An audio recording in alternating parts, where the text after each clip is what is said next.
Well, here we are. Dragon Age Veilguard has finally released, and it's not looking good for BioWare right now. I've said in my last video, if Dragon Age Veilguard fails, BioWare may be done. And it looks like we might see the end of BioWare. This game was their last chance to redeem themselves. After flop with Mass Effect Andromeda and Anthem, this was their last chance to get back in their feet. And from the reviews, which look, that's a completely different story of itself, but basically pretty much all these gaming news media people are giving it praise, and there's like speculation that they're being paid off by EA or whatever, and all that stuff, it's too much to handle in this video. This video is mainly about Dragon Age screwing over BioWare and Mass Effect 4. Mass Effect 4, which is their next game, looks like it might not happen. I mean, the game is not even on production. They're still in the early stages of making the game, and at this point it looks like we may never see the game at all. And it's also terrible timing as well, and 7 days, a few days after a big celebration of all things Mass Effect, and they usually show like a little teaser of what's to come of the next Mass Effect game. I wouldn't be surprised if they don't show anything this year. I mean, it hasn't been a good year for BioWare at all. They've been having many layoffs. Some of the team that worked on Mass Effect had worked on Veilguard, and then some of them moved on to do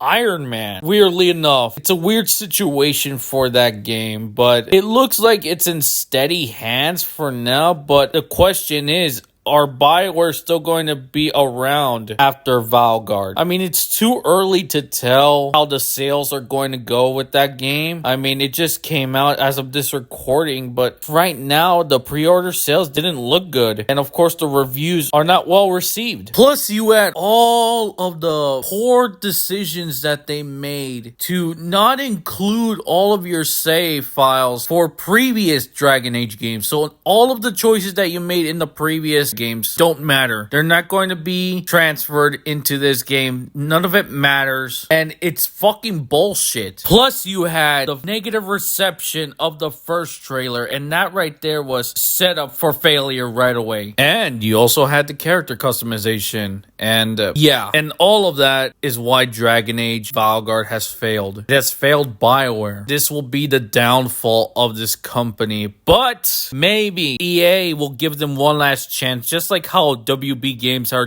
apparently giving Rocksteady one more chance after Suicide Squad. So Mass Effect 4 or 5 may be the last chance for BioWare, even though they've had many chances already and they failed 3 times already. 3 strikes and you're out. Now it's looking like might still be around. Who the fuck knows? Mass Effect in it of itself also has a big issue that they have. And that is, of course, the question of whether the endings of Mass Effect 3 are going to be incorporated into this game. Or are they going to be retconned? Is the Destroy ending going to be the canon ending? You know, all this stuff that many people have theorized. And also the biggest question of them all, is Shepard going to return? And I feel like since BioWare is desperate at this point, I think they will come back. My theory is that everyone from the previous Mass Effect trilogy are going to come back, and it's going to be a direct sequel to Mass Effect 3. It's going to continue off after that, and that's pretty much the only way that will keep people interested in that game. But is that going to make the money though? Doubt it. Even if Shepard does come back, there is a small percentage of the fans that don't want Shepard to come back. They're in a lose-lose situation anyway. If they don't bring back Shepard, people will be upset. If they do bring back Shepard, people are going to be upset, and that's the problem that Mass Effect is going to have. So BioWare is very screwed right now, and that is unfortunate. Anyway, I will end the video off here. Like and subscribe, and as always, let's hug it out.